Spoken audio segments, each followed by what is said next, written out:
We got this one trying to breach the perimeter fence to the north, General Lucan. What is, The neural blasters took him down, just as expected. Forgive the interruptions, Herr Skull. This will only take a moment, and then we can get to our business. Don't apologize, General.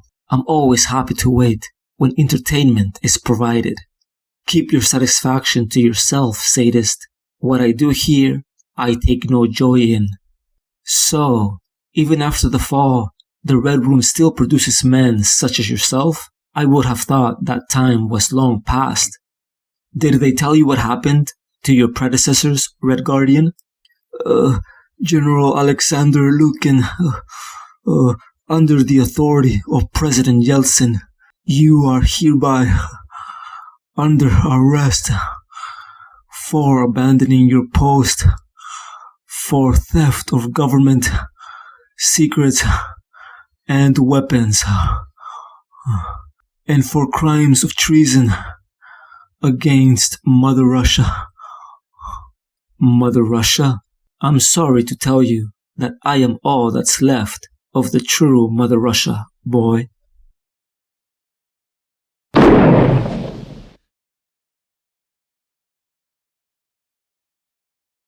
Treat his remains as if he were one of our own.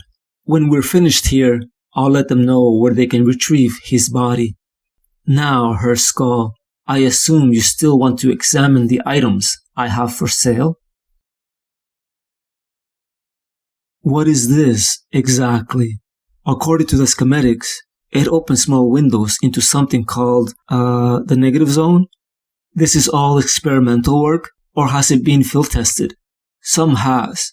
What is here will work, I guarantee you that, Skull. This is the last of Comrade Karpav's facilities, and where he kept his most valuable treasures. Karpav, how would your old mentor feel about what you're doing with his inheritance?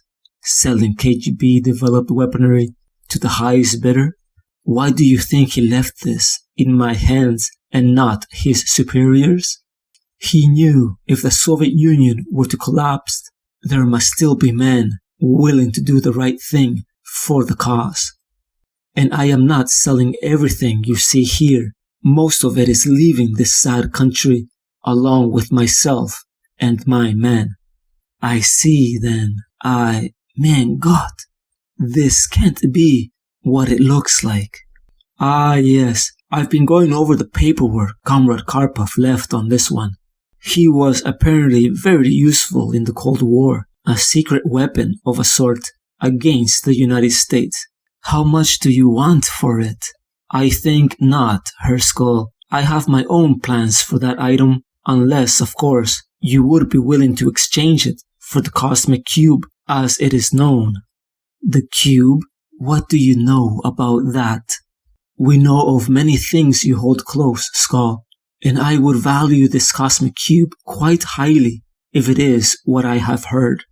Oh, it is. Believe me, but it's not in my possession. Even if it was, you can't think you'd have anything that would make me give it up. Though I can see why you desired it. You'd have the power to rebuild your socialist republic, wouldn't you? That is one possibility among many. Well, you can keep dreaming. My spies are combing the world for signs of it, even as we speak. The cube will be mine, and no one else's. And when that day comes, this whole world will know fear, General, like you've never seen.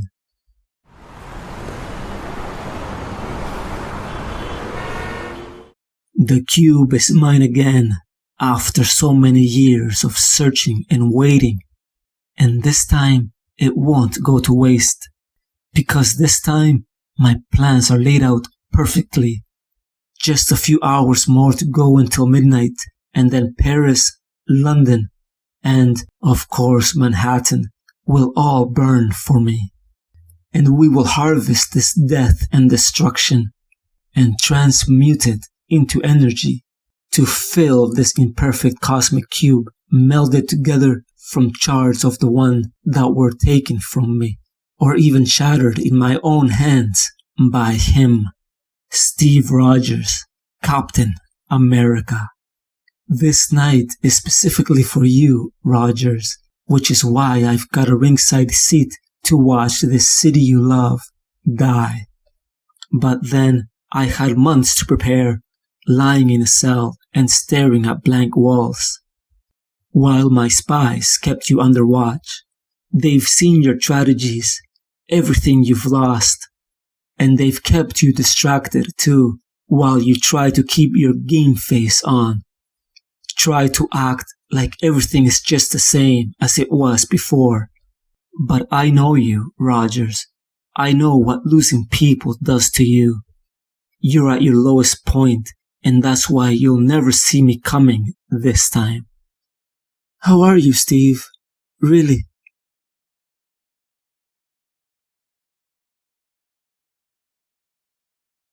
I'm sorry, what was the question? I said, how are you? I'm fine. Why? Because you don't seem fine. And how do I seem, Agent 13? Angry. Look, Steve, can you just stop that? I'm getting dizzy just looking at you. I don't believe that for a second. You wouldn't get dizzy standing on a moving helicopter blade. But only you would actually try to do that. I'm sorry, Sharon, but I'm still trying to wrap my head around why my ex-girlfriend is here. Was something wrong with my annual evaluation? No, it's not like that. Look, it's not just you.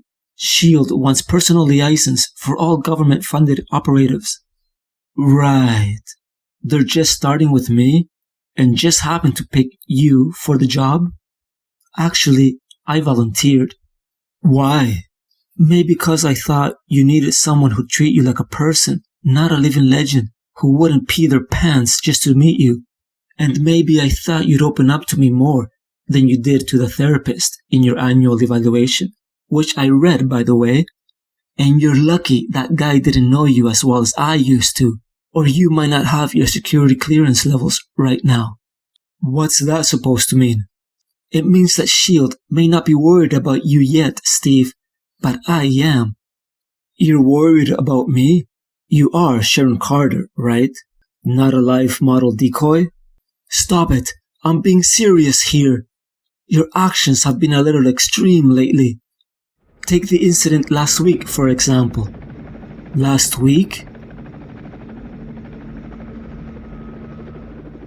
Those men were terrorists. They killed the driver on the B train and had his booth packed with C4 and chemical waste. They were going to set off a dirty bomb at the end of the line and turn Coney Island into a wasteland. Ah! Get him!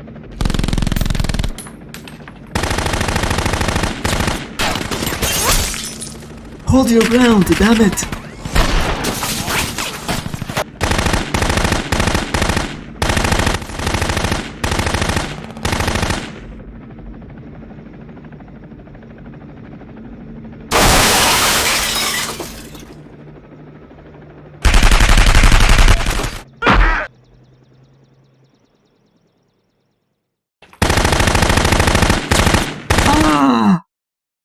Not yet, you don't. Oh my god, thank you. Don't thank me. You're just not getting off that easy. Listen to me, scum. You're going to defuse that bomb down there, right now. Or we're both going to ride it into the sunset. I'm fairly certain I'd survive. How about you? Reckless, taking risks like that. We got incredibly lucky that copter went down in the river. It wasn't luck, and it wasn't reckless. I got the job done. Yes, and you broke 4 bones in one suspect's face, putting him into a coma, while 2 others died, falling from that train, one of whom landed on a minivan and caused 4 other serious injuries. You're right, Sharon. I should have just let them blow up the train. That would have been better. That's not what I meant, and you know it. Look, Steve, I know it's different now. I know it's a new world. I'm on the front lines in it, just like you are. but the man I knew didn't hit that hard unless he had to. It seems to me that ever since the Red Skull escaped last month, you've been more on edge, more violent. You know what I see when I dream, Sharon? I see the war, my war. After all this time, I still dream about foxholes in the Black Forest, still hear the screams of terrified soldiers, smell their blood and tears. I still dream about Bucky, him and all the others I couldn't save. It hardly seems fair, after so much time has passed in the world, that in my dreams it's still 1944. Steve, it's okay. You don't have to say anything. I really am fine, Sharon. It's just been a rough couple of months. I know. Hey, listen, did you really tell Nick Fury you wanted to join the space program? Haha, no, not exactly. I told him I feel guilty when I think of all those men who died trying to reach the stars, that it should have been me taking those risks. That's what I was built for, after all. Boy, talk about carrying the weight of the world. You truly are one of a kind, Steve Rogers. Check in with you in a week or two, and you know how to get in touch with me otherwise, right? Of course. Oh, and Fury wants to know how you like your new place. It's perfect, and more importantly, it's private. I like neighbors, but I can't be putting innocent people at risk. So, no problems with the hollow wall? Not so far. Listen, Sharon, about that Coney Island thing. Has S.H.I.E.L.D. figured out who those men were yet? Yes, and that's the strange part. They're part of a branch of AIM that's supposed to be defunct, and we still have no idea what their motives was. The one who can still talk doesn't know, says the ringleader is the guy you put into the coma. And still no word on the skull? Not a peep, but he's got to surface sometime, and when he does, we'll get him. And I'm supposed to be the optimistic one. Safe trip. Sure, I'll just remember to stay away from elevated train tracks. You're out there somewhere, Skull, and when I find you...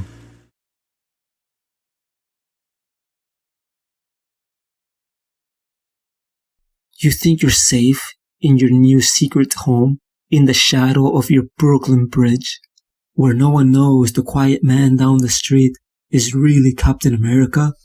But I'll always be able to find you, Rogers. I could put a bullet between your eyes anytime I want, and you'd never see it coming. But that would be too easy. I need to make you suffer.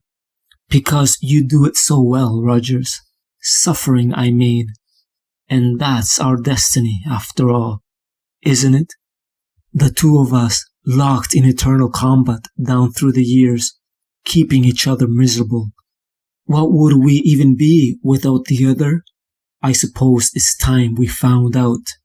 But before you die, I promise you, you will know suffering on a whole new level. And when I strip your life of all meaning, you'll... Ah, General Lucan, how amusing that you should call at this very moment. Yes, I'm afraid your sources were correct. I'm holding it as we speak, though it has barely the power to keep itself together right now. But soon that will be put right.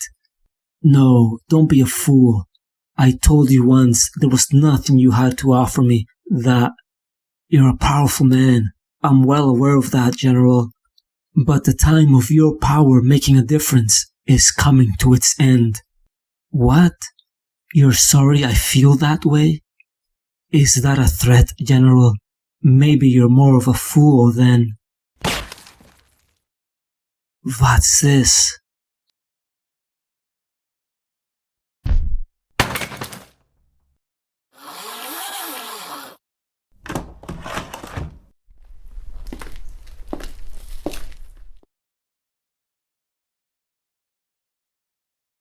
Mission accomplished, General. The cube is yours. The Red Skull? Nah, no trouble at all, sir. Got him in the crosshairs and took the shot. Yes, sir. Absolutely. He's dead.